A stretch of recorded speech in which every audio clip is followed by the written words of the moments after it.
BenFlyingRetro, and I'm embarking on a quest to purchase every classic GI Joe comic from the original 80s and 90s Marvel run. Warning. Hunting down individual issues from every corner of the globe in whatever order the universe decides to give me. Join me and my pal Steve every week as we discuss my latest find. Welcome to Chasing Joe. Chasing Joe. Welcome to Chasing Joe, episode 18. I'm your host, BenFlyingRetro. I'm covered in cellophane. That means I've been to the local tattoo parlor. Who are you? It is Inkless Stevie J. That makes My body you is unique. a temple. Yes. Well, what did you get, Ben? Dude, you can't be an actor and be inked up. You'd have to spend like 5 hours in the makeup chair getting it all covered up. You can't do half measures. Either you are a tattooed acty folk or you are clean. I'm non-committal, man. I don't think there's anything out there that I'd want to put on me for eternity. But you, however, you've made that commitment. I admire your boldness. So what did you do? What branding have you added to your skin? Oh, there's a sneak peek. VHS. What does VHS even stand for? Can you remember? Someone that has a tattoo of it should know. But they don't. It's difficult to show everyone. I've got a Gengar.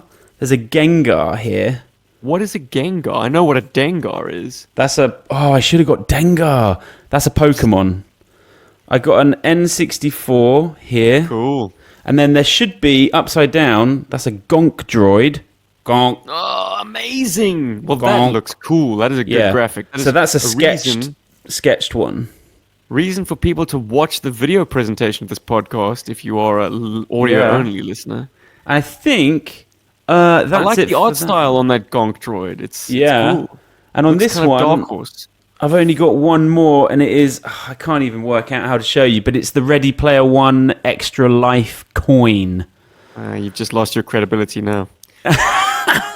Ready Player One. Oh, you just not a made fan? me want to.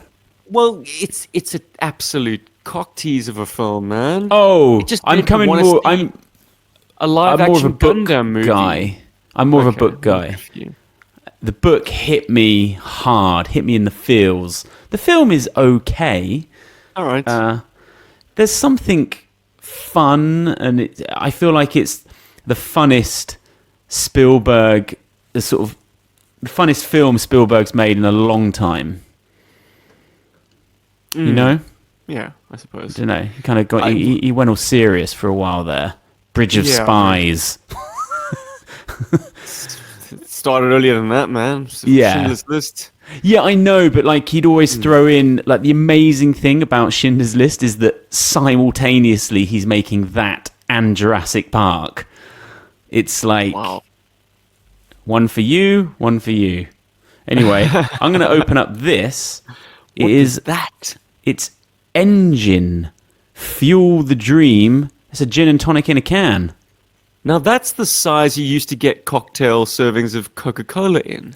It makes me think of short and squat. It makes me think of like old American TV where, you know, the guy would come home with the vest on and crack open a beer. Except that was a standard size beer can, Ben. Yeah. Anyway, what the actual are we doing? Engine. Talking about beverages and Spielberg. We've got a book to... he's got a box in his hand. I got a box. It's from eBay. It says eBay. Is it from eBay? It is. No, it's not. It's from Jim Godfrey. It's a donation week. Jim, the God among men, Godfrey. He's drip feeding me. What? Oh, he has a certain theatrical flair about this stuff, I must say. Good boy. God bless the donators, the Jim Godfreys of the world. They see that I'm struggling on this quest, and they're like, I'll chuck you a few books. Oh, beautiful. What do you think? This looks like an oldie. It an is. Oldie, but a goodie. But are you ready to have your mind blown? Blow Are you my ready? mind. Okay. 41 years ago to the day. Issue 22, January the 10th, 1984. Hey, we've been date stamped, but that's amazing. That was just I couldn't believe it when I fact checked it. Wow. You said 1984. You realize we're in 1980. We're in 2025. Wait, Benny. 41 years ago. What did I say? 40 years ago to the day? Oh, I thought I said 41. Oh, no, you probably did say 41. I was just hanging on a nice, neat number like 40. He's got his Hello Kitty calculator out. Isn't this just charming? 41. Nice. My wife was walking in and out of the room. I was waving goodbye, whatever. It's my excuses. Me, numbers, no. Me, numbers, no. Yeah. Nope. Said everyone in maths class. Issue 22. We've got Destro playing with his toys on the cover. Yeah. I've got some wild notes on this one. Let me just smell this sucker. Jeez, that's like really medicinal. Wow. Old bandages again, Ben? Maybe. Kind of like a World War II field hospital. Like one of those hospitals they just set up on the fly. That I had so much... that I'm so familiar with. Isn't that exactly how Jim's last donated book smelt? What's going on, Jim Godfrey? Running a triage or something. Battlefield unit. Bivouac. Oh, jeez. Wow. Look at that. The whole top comes off. Oh, to make a nice, neat goblet. Yeah, but you're not going to slice your lips open on that. It's all nice. User-friendly. Oh, where's the fun in that? Break out a can opener. Take your life in your hands. Okay. It's in beautiful condition, Jim. This guy looks after his books. Cuba on the back. Something I actually don't have that much. I'm not that familiar with. I think I played it on a BBC home computer. Wow. That's a British-based computer, isn't it? Absolutely. Acorn? No. What is that? Who makes that? Or is BBC the... I think it was Acorn. I don't know. Look, this was very, very early days. Yeah. And even then, outdated. This is the sort of like everyone could pile into the remedial learning room early in the morning. They like crack video game. It was one of them. Look, I'm going to tell you what I stared at this cover for 15 minutes last night. Okay. This is what I wrote down. Destro Dreamscape, the evil magician, the mastermind, phantasm, hallucinations, a Joe nightmare. Very good. That's a nice stream of consciousness. Yeah. It gets a little bit weirder the more you look at it. Who's the artist? Klaus Janson.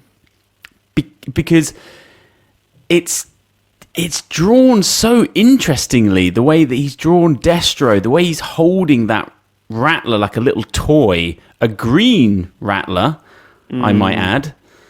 Probably a concession that had to be made because it was on a predominantly dark background. Yeah, I would have loved to see a midnight blue. Same, because I think like a GI Joe vehicle. I think it would have worked though. I think the actual color would have worked, but maybe not. Look, we'll never know. I'm in love with a very angular Destro sort of countenance, and this is that. It's got that Doctor Doom-like nose. It does. Cheekbones. He's scary. He's really scary. They've gone back to that Marvel supervillain kind of horror vibe. Master of puppets. And the Joes are picked out as chess pieces, but all at the first pawns, I thought they were all the pawns are crucifixes. Crosses. Crucifixes, yeah. So there's some heavy foreshadowing of the fact that we're dealing with a lot of death and burial. It's great that they've committed to, the hands by the sides, like statuettes. They're in their sort of cartoon form. They're not, it's great. It's just occurred to me that all their eyes are shut. Oh, yeah, they're shut. Dark. Dream. Wait, what's mine? Look. Newsstand. What you got there? Newsstand edition. Well, Stand. so do I, baby. We got a trifecta of newsstands. The scan that I have is a newsstand. I have a newsstand, and Ben has a newsstand. So These books have seen some action. Would I be right to think that whilst you were sleeping, a GI Joe fairy has donated, much like Jim Godfrey has donated to bolster your collection? I did not have this book as a child. I found it on my shelf 2 days ago when preparing for this episode, and I rejoiced. I was like, what? I've never had books this early in my run. I've had At least I G.I. Joe know reprints. where my donations are coming from, but yours have a science fiction feel to them. There's still some Christmas elves lurking. I mean, look, there is tinsel behind me. How are you storing your books? In a long box or on a shelf? Yeah, there's no... What am I saying? You don't know what a long box is. You don't own one, because that is... Savage. That's specifically for comic books. So why would you have that? So what, you just have yours open, like stacked on top of each other? No. Spine facing outwards. Oh, jeez. But doesn't that mean they're all sort of... That doesn't work. How do they stand up? You must have a bookend. I do have a bookend, of course. I'm not a Philistine. I'd love to know what you use. It's not an actual bookend. You've probably got like the mauler rammed up against it or something. Something with a bit of heft. Yeah. Okay. Are you ready to open the pages of this book? I don't think I need to do any... No, we don't need to do any costs or anything like that. Yeah. The total hasn't moved. The total has not shifted. The only thing that's... Jim. So basically, I've got 18 books, and 5 of them are donations. I'm at £84.99 still. Okay. Let's open her up. This was quite exciting because something that I've got tattooed on my body. Joust. When I saw that, I thought of you. I was like, you've got something to do with Joust on your body. I got into Joust through the reading Ready Player One, because that's the first challenge. He has a big Joust competition. I mean, it is a truly bizarre game. I played it a few times in some random cafe on Highway 1 in California. They had an original Joust cabinet. And I played it a few times. I got Phoenix to play it, and I made a little kind of retro film out of him playing it. Joust. Yeah, it was a great And that's cafe. the first time you'd ever played it? I possibly might have had one of these versions on the C64, but not really been particularly into it. No, but the gameplay is terrific. Yeah, the game is great. The speed that you can get just flicking through the screen. It's super hard, though. It's really difficult, as pretty much every video game was back then. But the cool thing about this commercial, if we can just, I mean, I don't have scan, but the fact that it integrates like this sort of mock-up game screen. Yes. Gorgeous hand-drawn art, sort of flicking in between like reality and the game world. Long ago, in the distant future, there is a place where evil knights joust upon beasts of the air. I mean, all the copy is very like... Yeah. So it's long ago, but it's in the distant future. Interesting. I know. It's in their distant... Yeah, it's in their distant future. But what a fascinating print ad for a very crude video game. Yeah. But that's all that video games had back then. All of the branding and the art was just so great. I've mentioned this before, but I've got an Atari coffee table book that is just filled with all of the artwork and the stories behind it. I appeared on the pilot of a game show for Atari, and because it was never picked up, they gave us that book. I got a couple of copies for free. Is this Gave one to Paul? Is this your Fox Force 5 moment from Pulp Fiction? I wouldn't say it would have given me any kind of fame like that. No, literally. You can tell that joke with the tomatoes. Ketchup. No. I mean, God, we're so layered in this show. We're so layered. We've hardly spoken about this book. Anyway, what happens in issue 22? Well, something big went down at the pit at Fort Wadsworth in previous issues. It is a giant crater. The Joes are laboring away trying to resurrect their old HQ. Meanwhile, Snake Eyes takes a trip to Montauk, where he can bury his Quinn Eskimo friend, burial at sea. In a parallel ceremony, General Flag is being laid to rest, and in a very, very low-key pauper's burial, Dr. Venom is being put in the ground. At General Flag's burial, Cobra rolls out its new Tank Smasher aircraft, but that, before it can do a strafing run on the Joes, is knocked out of the sky by Roadblock and Duke. Two first appearances. Introducing G.I. Joe's very own Scott Summers, Captain America, the original Boy Scout. It's Duke. Dookie Duke. Do you want to skip right to that portion? Well, as you've just mentioned it, I mean... Can't avoid it. One of the most important, one of the biggest characters in the IP gets his debut in this issue. This is a great issue for me. This is a fixing and maintenance issue. Yeah. Hey, where's Wild Weasel in that Rattler? We'll get to that. We'll get to the Rattler stuff. If he was, he did. There he is, and there's Roadblock. Yeah. Well, if we are on this sort of denouement of the episode, this is the climax. This is the only action beat that we get. Yeah. I have one nit to pick, and that's the fact that, like, maybe you can bring down a ground attack plane with a 50 cal, but what the hell is Duke doing with his pea shooter? He just wants to join in. That's just for effect. That's just for effect. And a few rounds into the air. Like, I can safely say if I was in that situation, I would be doing exactly the same thing. Just feels good, no? Yeah, I suppose. It just feels good. I mean, they were so excited to launch this new tank smasher, the A10 Thunderbolt 2. It's not ready yet. Destro doesn't want his expensive prototype being used prematurely. But Cobra Commander is like, I want this target destroyed. Those funeral shots are lovely.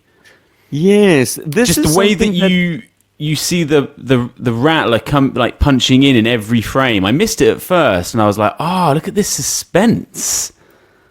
Yeah. Fantastic. Oh, yeah. And this wouldn't... I think this might be the first time it happens in G.I. Joe, but it certainly isn't the last, that we have a largely silent funeral service. Well, they did it again very recently in A-Ra. Oh, yeah. Maybe when Snake Eyes died in A-Ra, same thing. I think it was a largely silent issue. In fact, it was an entirely silent issue, I think. Hey, well, look, this followed the silent issue. Yeah. Very good. I mean... Larry knew he was onto something there.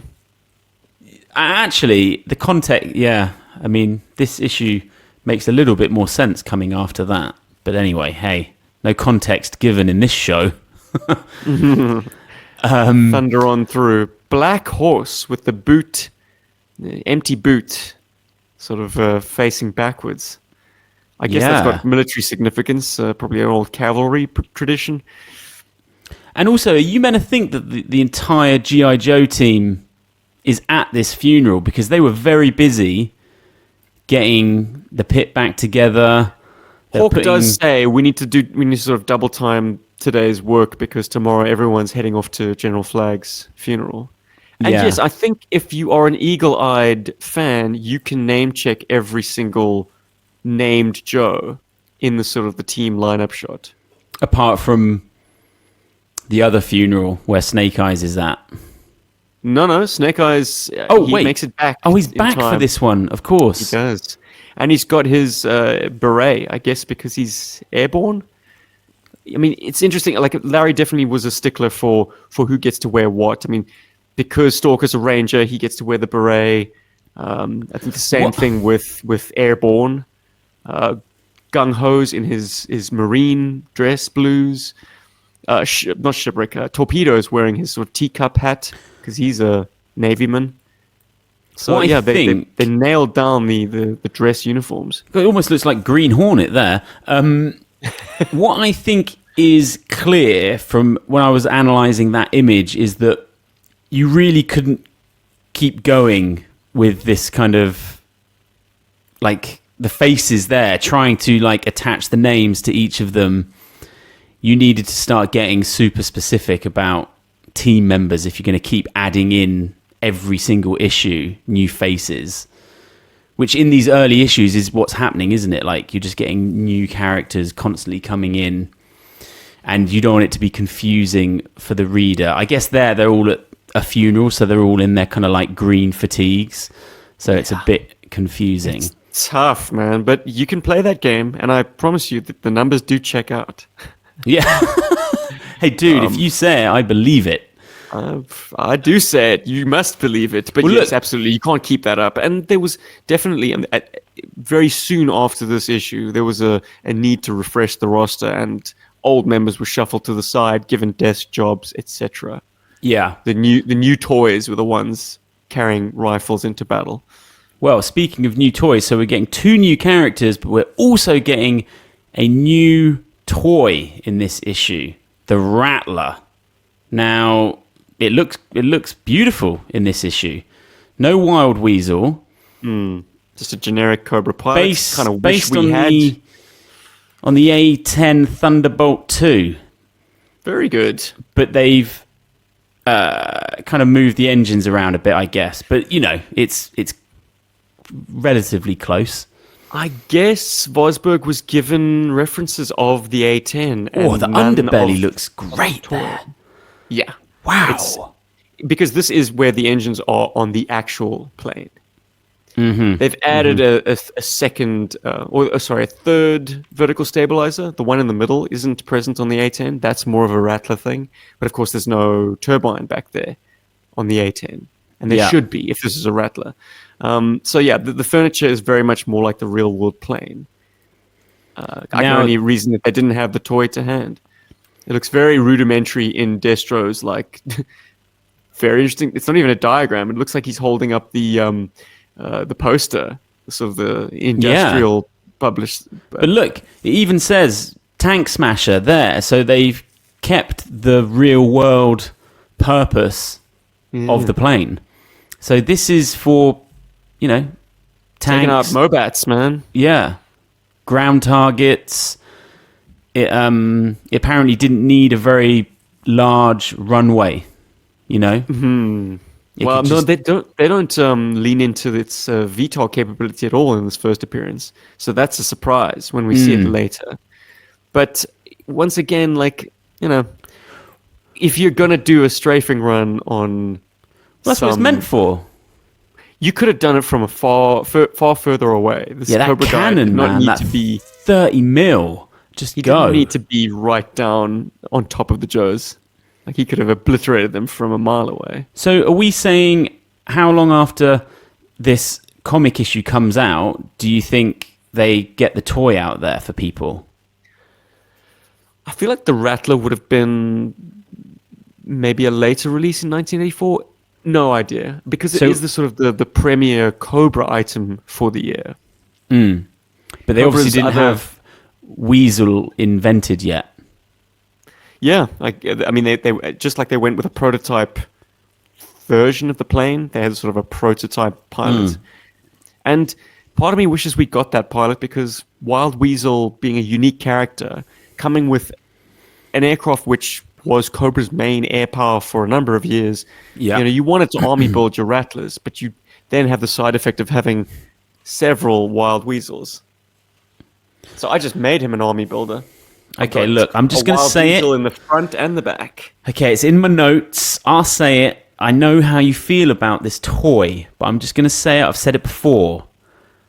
Do you think the Rattler needs to be roughly 10 to 15% bigger? You're not saying it's... You love the sort of the dinkiness. I have the Rattler. I also have the Chap May A10, and I have the Power Team Elite A10. This is probably Right. Greek to 90% of our listenership. But if you do know these two toys, you'll know that the Chapmay one is about 10% bigger, and the Power Team Elite is about 100% bigger. Right. There is, I think, a BBI version or Elite Forces or something like that, which is basically 1/18 scale. And that is Right. gargantuan.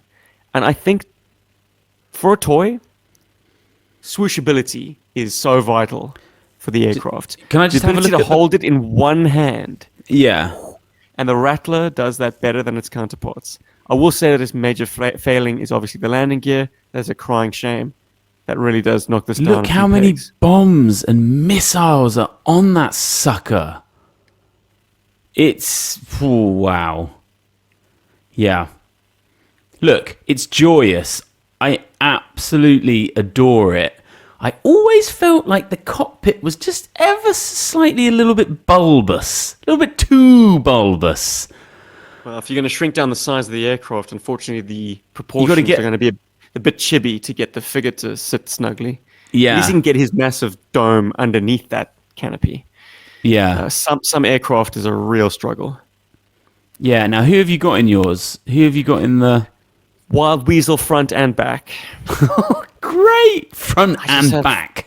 I have a lot of Wild Weasels, man, and I'm not going to trade them away because they've got the best pilot outfits. Could you just break him out and let me have a little look at the Little weasel? squiz at the weasel. Excellent figure. My goodness. Yeah, so are we looking at dual thigh kind of notes and maps? Knee boards, Ben. Knee board is the term. Is it? Yes. Is the term knee board? I'm learning on Chasing Joe. I'm actually learning. And you want them orientated so you as the pilot, when you're looking down at your lap, Dude, can the read them. detail is great. It's actually should be orientated that way. Oh, and okay. I believe this map right here is the headquarters of Mattel. Wow. Guess that's where Wild Weasel is bombing. Yeah. Bye-bye, competition. Joy, are you, as a Rattler fan, are you satisfied with this being its debut?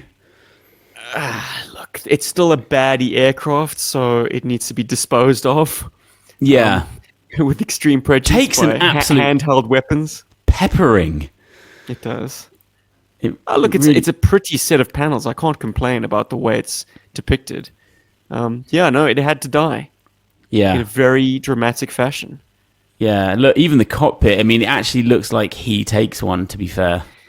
I think pilot. what the artist is trying to depict there is that Roadblock's big old 50 cal bullets are riddling the underside of the aircraft, crippling its sort of intakes, while Duke is popping the melon of the pilot. I think that's what we're trying to really? achieve here. Yeah. Wow. So both of them feel it's a- useful Coordinated attack in real time. because they're that good. Yeah. And it Duke's been brought in there as like, he sounds like a ball buster.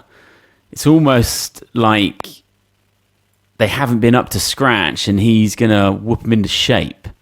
Sounds a lot like your favorite cartoon miniseries. Except instead of Sergeant Slaughter, we already had our sort of tough as nails sergeant. Sergeant Slaughter seems superfluous if Duke's getting this introduction.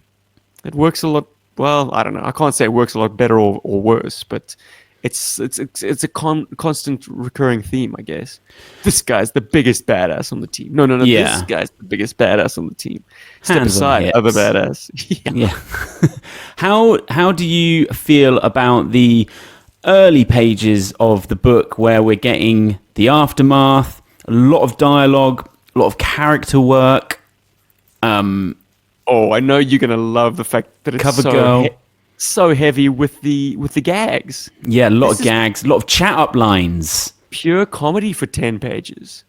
And we're off to a great start with Clutch and Breaker rumbling past the chaplain assistants, and they're like, what the hell happened to our place while we were away on, I don't know, vacation? a boiler exploded. All the boilers exploded. Yeah. Everything that could have exploded. Yes. Keeps tumbling from there. Oh, it's glorious. Yeah, it is glorious. Chat up lines. We got tripwire fumbling around, like comedy timing. Yeah. Plus, the ultimate machismo moment for Gung Ho. He's able to slam a shore up piece of timber.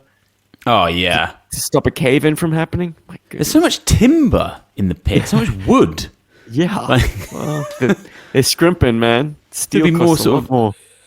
Concrete based. Also, we get another return of Cobra Commander taking pot shots at Joe's, which I always love. Yeah. Bam, bam, bam. Yeah. And then we've got also, should we discuss Snake Eyes and Quinn? Yes. I was hoping you would ask for that. Some beautifully drawn sort of beach panels. And plenty of exposition from anyone who can speak. Oh, big bubbles. But wonderful use of the dragonfly. I mean, when Snake Eyes puts in a request, best you honor it, Wild Bill. It's like he can use whatever vehicle he wants as his personal chariot. Yeah, don't you think that top to bottom, thin, vertical panel, it strikes me as unusual, but it's joyous. And if you think about, you're fitting in a lighthouse, so that's a very tall, thin object, and you've got the dragonfly tilting up that way. It works so well, but I think it is a very unusual. You're not going to see too many panels like that in your time. I tell you, man, Vosberg's up there as one of my all-time favorites. In terms of his panel design as well, though. Layouts are great. Yeah. He's really gotten into his straps by this point. This is a beautifully drawn issue. Yeah, that whole page is stunning. Even the kind of... it makes me think like Empire of the Sun with the streaks, the three panels at the bottom with the... Oh, yeah. The kind of sun... Yeah. Goodbye, Quinn. But there'll never be another like you. I kind of was reading it like these funerals were sort of mirroring each other and then forgetting that actually Snake Eyes makes it to the other one as well. Well, there's nothing wrong with that. No. He's allowed to attend both. But it's another, they're slowing down. There's possibly been some hectic issues just before this, and it's another great moment to build some personality into the characters that we've got with chunks of dialogue here. Like everyone gets something to say in those first pages. Good point. Yeah, good spread. This isn't a book I was familiar with as a child, for sure, but it's sort of certainly on my radar now. Does it hold any particular sort of special place with you? Not really. No. It's an early one, man. 22. First time I ever read it was in the trade paperback. Whenever I got that, sort of in my mid-20s. So it was an important part of that journey of the story of early G.I. Joe comic books. But it being a funeral issue with no moving of the story needle, I guess it was a quick one to gloss over. Only now, getting to put a focus on it, do I realize how witty the writing is, how poetic the writing is. Like it's doing a lot of different things.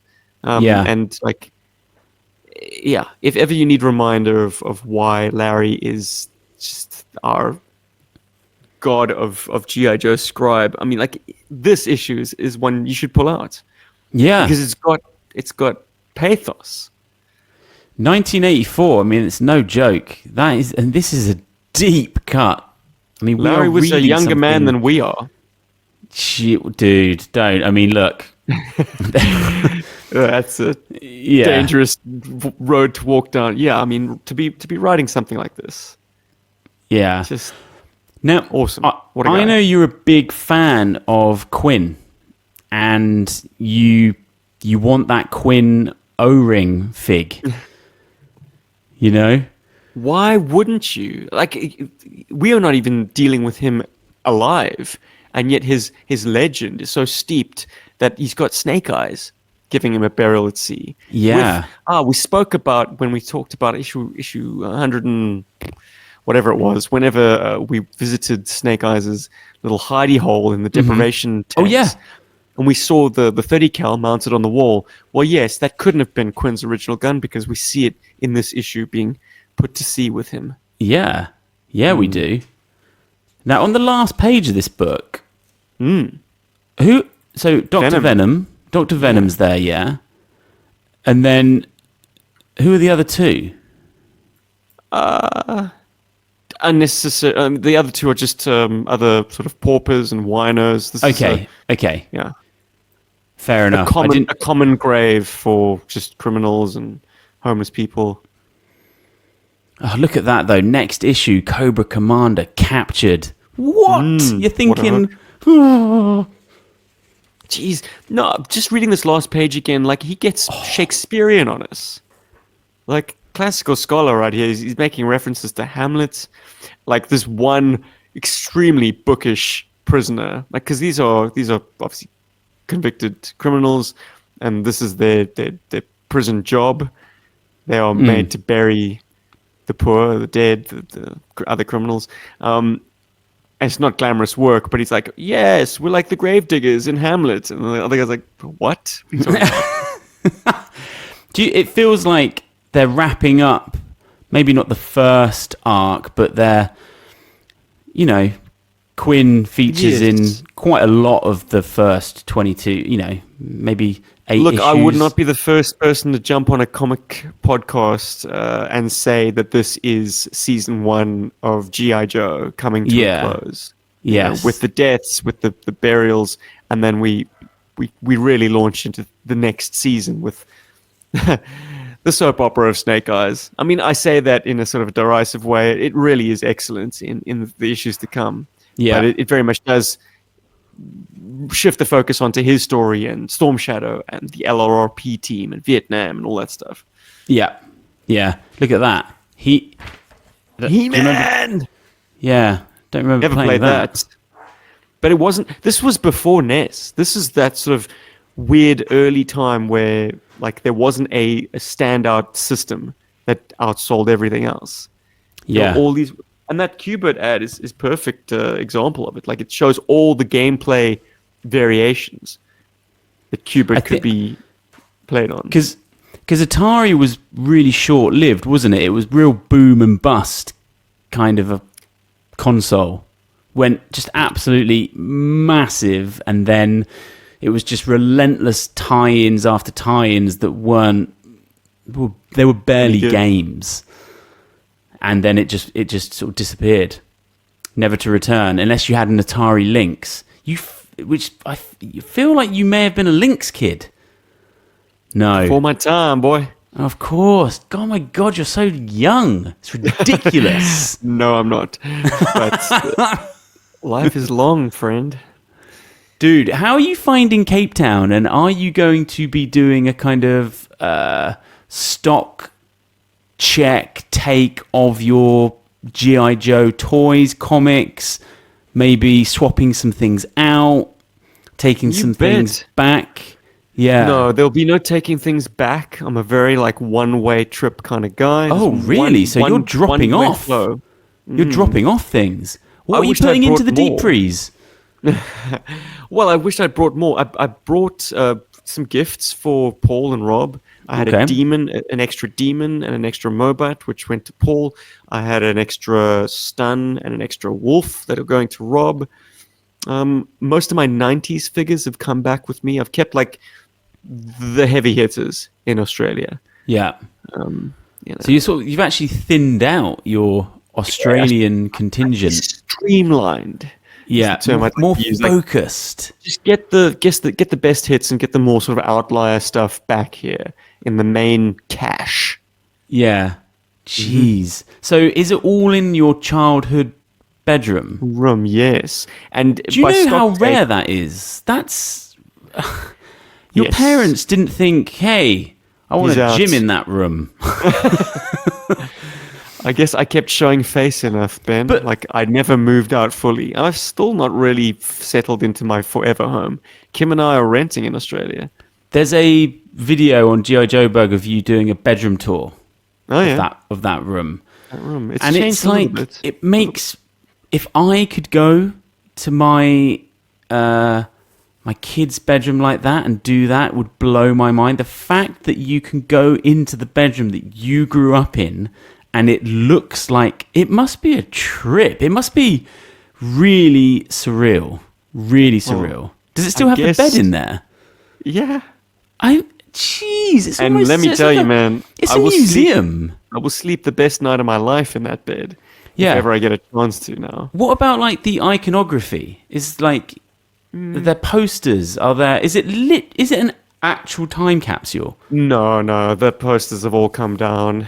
It's very much less interesting. Okay. Though all the aircraft are hanging above my head. Wow.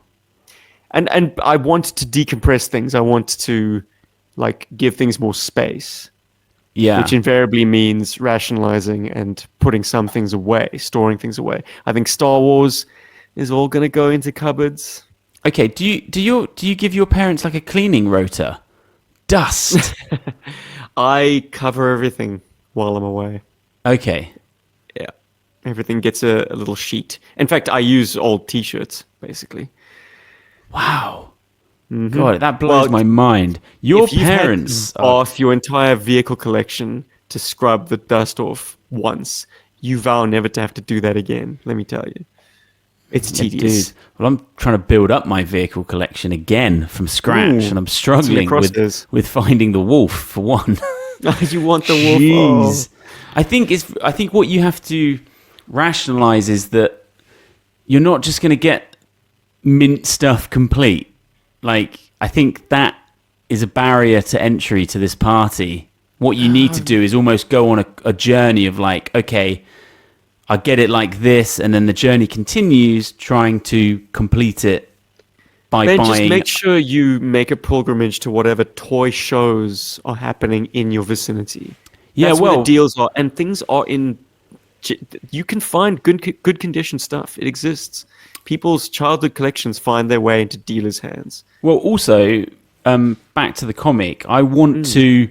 It would be nice if this journey included some physical purchases instead of all being eBay, Vinted, Etsy, donations. Right. I think... Get out there, dude. Yeah, I've got to get amongst it. Get off the device and get into your Tesla. Yeah. Whoa. I can't get into the damn Tesla. It's at the freaking Tesla shop. Bloody thing. Still. When I got that... It's been in and out for a while now. When I got that car, people thought that dude was like a hero. Not so much anymore. Yep. If we had a band of Avengers, he would be the supervillain they would be going up against. Yeah. Tusk. People thought he was like Iron Man. America can have him, by the way. I don't. He ain't a South African in my eyes. I'm just going through my notes on this comic book issue, and that's it. I'm actually through my notes, but just because I didn't have that many notes, certainly didn't mean that I didn't enjoy the book. I actually enjoyed it immensely, and Vosberg. Enjoyed the letters page. Sorry, continue. Your point. I was just going to say Vosberg. How much longer is Vosberg on the book for? A good stint. Good stint, right? Yeah. Because it's joyous stuff. But I mean, what does that matter to us? We're not reading these sequentially. Yeah, of course. Jeez, we really are not. Hey, I'm seeing a lot of images, a lot of people unboxing their Super Sevens compendiums. Oh, the Kickstarter one, I want to say. Yeah, have you seen much of that? It's a big old beast, but it comes with lots of trinkets and bits and bookmarks and some trading cards. That's something that would be on my radar. People unboxing books, not so much. People unboxing the latest Super 7 O-rings. That's got my interest. Okay. Ramar and the Fatal Fluffy. Right. Yeah, from Super 7 Reaction O+. And it's the O and the plus, in an interview on Full Force, Brian Flynn went into the detail. It's meant to depict the O-ring and the plus being the Allen key, not the Allen key, the Phillips head screwdriver, or the screw head, basically the X. What? I thought you were making a reference to the little fluffy thing from the Pyramid of Darkness. Yes, sorry, I'm jumping all over the place. That is one of the second series entries, but I'm saying that the Reaction Plus brand is a reference. There's a plus, but it's in an O, and the O is for O-ring, and the plus is for the screw that is now in the backs of your 3 3/4 inch Super 7 figures. I adore Pyramid of Darkness, man. Get really? In. Yes. For us Brits, it's feature length. Yes. It's 5 episodes edited together and sold on one VHS. So do you, in Pyramids of Darkness, what is the sort of the focal point that you are most interested in? Honestly, it wasn't about that. It was about, oh my God, this is a 90-minute film of my absolute favorite thing on the planet.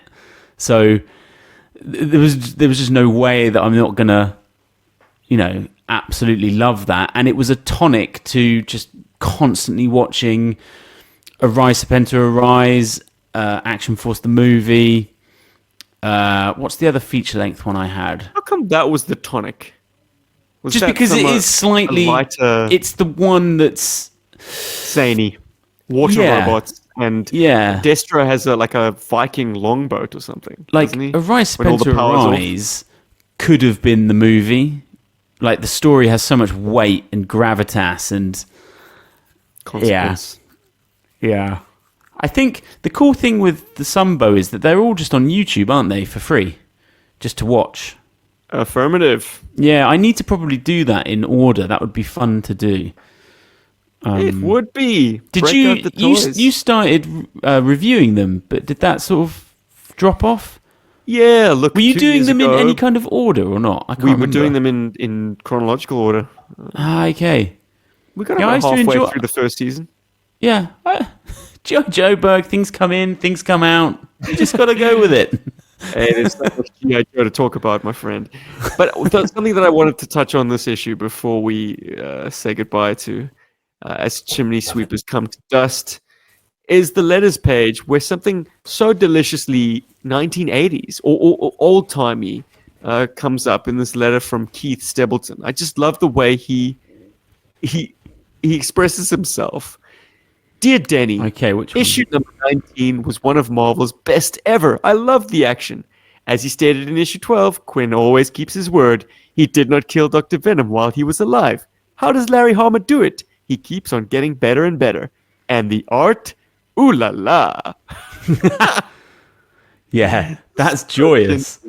It's just like, people don't talk like that anymore. There's sort of the speak of text, like everything's emojis and LOLs and nonsense. Like, we've lost the art of, like, just this phrase, ooh la la, the art, ooh la la. Like, what? That just makes me think of Back to the Future Part 2, where he's in Strickland's office and he thinks he's got the almanac or whatever you call it. And he's like, ooh la la, ooh la la. Oh God, yes. The girly mag. Yeah. Ooh la la. Jeez. I actually had another Back to the Future reference. Hang on, where is it? Oh, yeah, it was when we were talking about Quinn. Because Quinn is shot in the back, isn't he? He's shot in the back. Several times. In like issue 19 or something by Venom, yeah? Yeah. Yeah, and when do you know that? Because I've read these things before. Lord Cheat. Me and Chief were playing Battlefront for like years and years, and we had our own lexicon of words that we would use for kills. And if you shot someone in the back, that was a Buford Tannen. And if you got shot in the back, that was a Doc Brown. Because where Doc Brown's like, shot in the back over $80. What kind of a future do you call that? And that's when they getting shot in the front. Oh wait, that was the Buford Tannen getting shot in the back. Well, no, you never see Doc Brown getting shot in the back over $80, but yeah, There you go. Right. Back to the Future Part 3, a fantastic film. Somewhat underrated. We found a way back to the Future. Well done, Ben. It's a pure, untouched trilogy. They're very rare. Mm-hmm. Yeah. Untarnished. One thing I'm looking forward to watching next week is because it's finally coming to Disney Plus is Alien Romulus. Apparently they've gone more like horror vibe with it. I want to give it a spin. Did you check it out? I absolutely did. I checked it out in the cinema and left angry. Oh, okay. But that's because I really liked where it was going before it became very heavily fan servicey. Yeah, and that's essentially what every single person has told me. But so it sounds like now that you're forewarned, you might be like, you see it coming and you're prepared. And so it can't hurt you. You can just enjoy the merits of that film, and there are many. About 10 years ago, before Ridley Scott announced Prometheus, someone, I don't know what... 10 years ago. I don't know when it was, but some up-and-coming director was deep into pre-production of retconning Alien 3. Yes, and it was our South African boy, District 9, I'm blanking on his name. Oh, crikey, he went on to do the robot film and... Chappie! Elysium. Elysium. He had so much promise because District 9 was badass. Yep, he never did get his Is Alien. He still working? What's he up to? Yeah, for sure. Oh, we need to get his name. District 9. People are screaming at their radios. This is all very fun. Their radios. They're ham radios. For sure. Of course. No. He had like concept art and everything. Neil Blomkamp, and yes, I've seen the concept art. It was beautiful. Yeah, me and my friends were getting quite excited now, and then Ridley just came and was like, "No, that's not happening." Taking it back, chomping on a big stoog. Yep. Yeah, there you go. Anyway, we're enjoy it. I'm curious to hear your Alien Romulus intel once you've watched it. You say you're going to watch it this week, yeah? Wednesday. Yeah, I'm going to watch it. Yeah. Oh, it's already lined up. Disney Plus. And in future episodes, I want to interrogate you on you and Chief playing a GI Joe RPG that he created. Yeah, he did. After I re-listened to our last episode, and that's something that I want to get the both of you. Well, I can tell you that chinwag about. He would always introduce various games to our family, and one of them it wasn't Warhammer 40k, but it was like Space Marines. You kind of laid out like a map. What was it? You were basically Space Marines versus these like alien creatures. But he was always introducing games and role play, and we did some official role play stuff. And then I think I either made him do a GI Joe one, but he went deep on it. Did you use any action figures? And did you? Have we had action game mat. Yeah, so whatever we had profile cards that he'd written, and then obviously you just go and grab whoever you were. I specifically remember Roadblock featuring heavily. And there was dice rolling. There was the whole thing. Awesome. During COVID, Chief was a games master for this. We did an Alien one. Speaking of Romulus, and it ran for like 6 weeks, 3-hour sessions. It was amazing. Online, there was like 5 of us. Chief was like acting, dressing up as a colonel. I got into it so much. Like, I was doing acting. I loved it. Oh, and did it reach some kind of conclusion, or was it left unfinished? Yeah, no. They called it, in the rule book, it was like a cinematic one, so it ran for like 6 sessions. But there's ones that are effectively ongoing, where you almost just live this other life as your character and you keep adding. It does really appeal to me. it's like pure imagination. I guess you have to have a really good like games master or whatever, dungeon master, because it be all able to comes set from your them. world aside and enter this other one. Do you know what I loved the most about it was in between the shows, it would live on through like text and stuff. Like we'd stay in character, and brilliant. We would like organize various things because it's really cool how it basically it gave you your character and then it gave you your objectives that you had to sort of sneak in there. Yeah, it was cool, man. But lovely to have something to fixate upon in the drudgery of real life. What year did the GI Joe rulebook come out? Oh, that's fairly recent, in the last 2 years, I think. Yeah, wow. We need to look into that. We really do. I have a copy in arm's reach. Wow. I need to get on the horn to Chief about that because I'd be...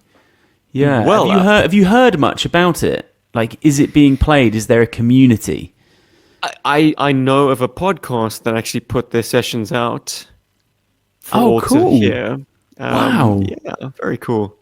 I can't say... I mean, it's impenetrable as a listen, unless you are... No, that's an unfair thing to say. I think I just lost interest because I was like, I want to be doing this rather. I don't want to hear your game and also like the banter's cool, but I'm all for staying in character. I'm all for like keeping it absolutely strict. I don't want to hear cracking jokes and going to the bar to get a beer. Like, no. No, you have to set all of that stuff out initially. Yeah. Like, you absolutely are going to get more out of it if you go to place. If you take it seriously, and you have to stay in character. Good. Cool. Well, that seems like a good place to end it, S-Jubs. Play with the toys, play with the role-playing, just get in. I'm BenFlyingRetro. Follow me on Instagram if you want to hear more from me, people who play over on Substack. And yeah, that's me. Yeah. Yo, Joe. Goodbye. See you next week. The chase is on. Hopefully my wrappings will be off as well.